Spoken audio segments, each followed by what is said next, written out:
अखिलेश भैया जिंदाबाद जिंदाबाद जिंदाबाद। कुसुम देवी जिंदाबाद जिंदाबाद जिंदाबाद। अखिलेश भैया जिंदाबाद जिंदाबाद जिंदाबाद। ग्राम पंचायत राज असहनी से भावी पूर्व मुखिया प्रत्याशी कुसुम देवी पति स्वर्गीय ईशनाथ यादव जी के भारी मतों से विजयी बनावे खातिर एगो छोटा सा अपील बा। आप सबसे गुहार बा कि अपन बहुमूल्य वोट दे करके कुसुम देवी के भारी मतों से विजयी बनाई। आइल चुनावा खुशी बगौआ सपना मोरा पुराई हो। सपना मोरा पुराई भैया। आइल चुनावा खुशी बगौआ सपना मोरा पुराई हो। भुलई हो जनिए चाची हो। भुलई हो जनिए चाचा कुसुम देवी के जीतई हो।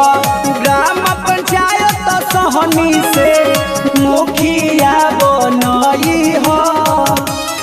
ए माई, ए चाची, ए बहिन, हई घर घर के प्रत्याशी बाड़ी कुसुम देवी। अब की बार यहाँ के भारी मतों से विजयी बनावे के बा और असहनी के नाम रोशन करे के बा, इहे के जितावे के बा। घरे घरे हथवा जोड़ी जई है भोटवा मांगे। करी है विकास भैया रही है सबसे आगे। सपना मोरा पुराई हो। घरे घरे हथवा जोड़ी जई है भोटवा मांगे। करी है विकास भैया रही है सबसे आगे। सबका के तू बताई हो। भुलई हो जनिए चाची हो। भुलई हो जनिए चाचा अखिलेश भैया के जीतई हो। ग्राम पंचायत सहनी से मुखिया बनई हो।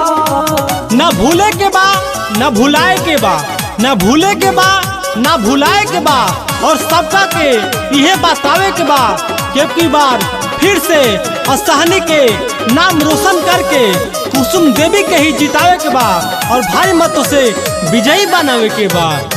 दुखी न रही केहू असहनी पंचायत के मुखिया बनई हो। मौका मिली ना शिकायत के।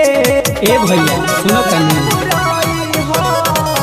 दुखी न रही केहू असहनी पंचायत के मुखिया बनई हो।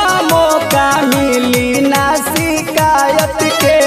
पहली की हथवा जोड़ी केहू से न तू डराई हो। भुलई हो जनिए चाची हो। भुलई हो जनिए चाचा कुसुम देवी के जीतई हो। असहनी पंचायत से मुखिया बनई हो। Mix by Mahakal recording studio लीलासा के पोखरा।